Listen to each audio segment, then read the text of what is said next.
नाजरीन, ड्रामा हाथ की आने वाली एक साथ मकानी इस नहज पर पहुंच चुकी है जहां हर रिश्ता एक कड़े इम्तिहान से गुजरने वाला है।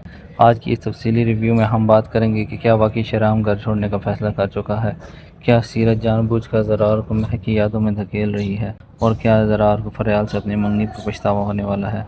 सबसे पहले बात करते हैं शहराम की, जो अब आहिस्ता आहिस्ता जीने के असर मुकम्मल तौर पर आता जा रहा है। वही शहराम जो कभी अपनी बहन शानजे से बेहद मोहब्बत करता था, आज इसी के बारे में ऐसे अल्फाज इस्तेमाल कर रहा है जो सुनकर निशात बेगम और मोई साहब के दिल दहल जाते हैं। शहराम ना सिर्फ शानजे को जहनी मरीज़ करार देने लगा है, बल्कि यहाँ तक कह देता है कि इसे किसी मेंटल हॉस्पिटल में दाखिल करवा देना चाहिए ताकि वो किसी बड़े नुकसान का सबब न बने। ये सुनकर वालिदैन को ऐसा महसूस होता है जैसे किसी ने इनके दिल में एक खंजर घोंप दिया है, क्योंकि वो जानते हैं कि शहराम की अपनी सोच नहीं है बल्कि जीनिया की सिखाई हुई पटियाँ हैं। यही वो लम्हा है जहाँ निशात बेगम को एहसास होता है कि मुझे सब पहले ही ठीक कह रहे थे। अब अगर शहराम खुद अलग रहने का फैसला कर रहा है तो शायद इसे रोकना हालात को मज़ीद ख़राब कर देने के मुतरादिफ होगा। दूसरी तरफ जीनिया इस सूरत हाल को अपनी कामयाबी समझ रही है।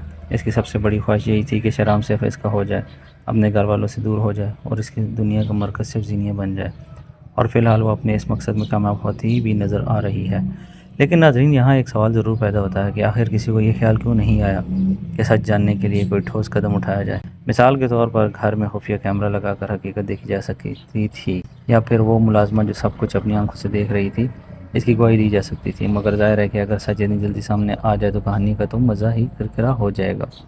अब जब शहराम जीनिया के साथ अलग घर में मुंतकिल होने का फैसला करता है तो निशात बेगम दिल में यह तय कर लेती है कि वाकई सच को सामने लाएगा। जब शहराम अपनी आंखों से जीनिया की हकीकत देखेगा तब इससे खुद अंदाज़ा हो जाएगा कि वो कितनी बड़ी गलती कर बैठा है इस लड़की के साथ शादी करके। काश कि शहराम इस वक्त सही फैसला करता और आज फरयाल हमारे घर की बहू होती तो घर का माहौल कितना पुरसकून होता। अब आते हैं ज़रार और फरयाल की तरफ, जहाँ एक अलग ही खेल जारी है। फरयाल और इसकी वालदा चाहती हैं कि शादी जल्द से जल्द हो जाए, मगर सीरत बड़ी चालाकी से इस मामले को तूल दे रही है, क्योंकि जीनिया कहती है कि आप बस कुछ भी करके 2-3 महीने तक इस शादी को इस तरह पोस्टपोन कर दें। इसके बाद आप देखेंगे कि मैं क्या खेल खेलती हूँ। न सिर्फ ज़रार खुद फरयाल के साथ मंगनी तोड़ देगा, बल्कि फरयाल इतनी बदनाम हो जाएगी कि ना इसे कहीं जॉब मिलेगी और ना ही कोई इसके साथ शादी करने के लिए तैयार होगा। अब हालांकि जीनिया ने सीरत से अपना पूरा प्लान तो शेयर नहीं किया, लेकिन सीरत को लगता है कि अपनी परवरिश पर पूरा यकीन है कि ज़ाहिर है जीनिया मेरी तरह चालाक दिमाग लेकर पैदा हुई है, और अगर वो ऐसा कह रही है तो यकीन इसके दिमाग में कोई ठोस प्लान भी होगा। तो फिलहाल सीरत पहले तो ज़रार से कहती है कि फरयाल और इसकी माँ को आखिर तुमसे डायरेक्ट शादी की बात करने की क्या ज़रूरत थी, जबकि तुम्हारी माँ अभी ज़िंदा है।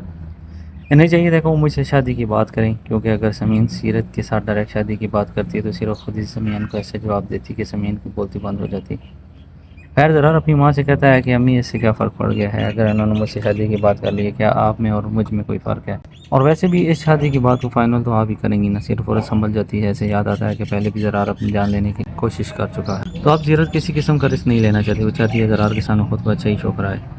तभी शादी की बात को टालने के लिए ज़रार से कहती है कि बेटा, मैं खुद चाहती हूँ फरयाल जल्द से जल्द इस घर में बहू बनकर आ जाए, लेकिन मेरे कुछ अरमान है। मैंने सोचा हुआ था कि जब तुम्हारी शादी होगी तो मैं घर के ऊपर के पोर्शन को खूब अच्छी तरह से रेनोवेट करवाऊंगी ताकि मेरी बहू और अयाशी से रहे और इसकी प्राइवेसी भी डिस्टर्ब ना हो। ज़रार को अपनी माँ की बात कोई खास पसंद नहीं आती है। वो अपनी माँ को समझाता है कि अम्मी इतना बड़ा घर है तो अगर वो नीचे भी रह लेगी मुझे कोई एतराज़ नहीं होगा। सीरत कहती है कि ज़रार, बात तो मैं तुम्हारी मान रही हूँ, क्या तुम अपनी माँ की छोटी सी ख्वाहिश भी पूरी नहीं कर सकते। अब ज़रार अपनी माँ ये बात मान लेता है, लेकिन ये सारा जैसा कि हम जानते हैं कि जीनिया का प्लान है, किसी न किसी तरह ज़रार के दिल में फरयाल के खिलाफ शक पैदा कर दिया जाएगा, और इसके लिए वो ऑफिस में ज़रार का इस्तेमाल कर रही है जो पहले ही फरयाल सियासत करती है। जीनिया की चाल यह है कि ज़रार को यकीन दिलाया जाए कि फरयाल ने इससे मोहब्बत नहीं की बल्कि बदला लेने के लिए मंगनी की है, क्योंकि वो हमेशा शहराम को पसंद करती थी। अब जबकि शहराम की शादी मुझसे हो गई है तो फरयाल इसी बात का बदला तुमसे लेना चाहती है, अब मेरा घर भी ख़राब करना चाहती है। और साथ ही जीनिया कुछ ऐसी वीडियोस बना लेगी जिसमें शहराम और फरयाल आपस में आंसू से बातें कर रहे होंगे। इन वीडियोज़ को ज़रार के सामने पेश करेगी कि देख लें भाई, इन तस्वीरों में साफ नज़र आ रहा है फरयाल और शहराम आपस में कितने इन्वॉल्व हैं।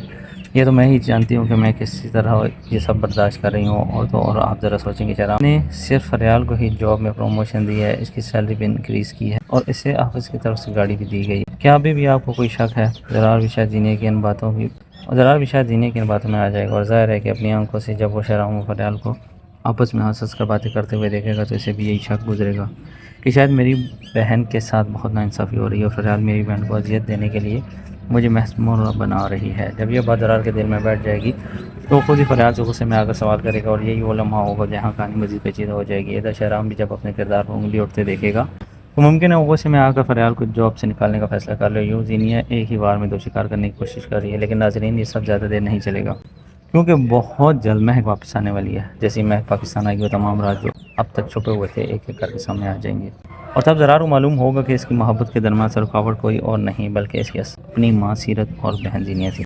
और तब ज़रार को मालूम होगा कि इसकी मोहब्बत के दरमियान असर रुकावट कोई और नहीं बल्कि इसकी अपनी माँ सीरत और बहन जीनिया थी। दिलचस्प बात यह है कि ज़रार को भी अब महक को पहले से ज़्यादा याद करने लगी है, ख़ास तौर पर जब से डॉक्टर निम्रा ने इसकी मोहब्बत का एहसास दिलाया है। दिलचस्प बात यह है कि ज़रार खुद भी अब महक को पहले से ज़्यादा याद करने लगा है, ख़ास तौर पर जब से डॉक्टर निम्रा ने इसकी मोहब्बत का एहसास दिलाया है तो पुरानी यादें एक एक करके इसके दिल में ताज़ा होने लगती हैं। इसी दौरान सीरत भी एक नई चाल चलती नजर आएगी।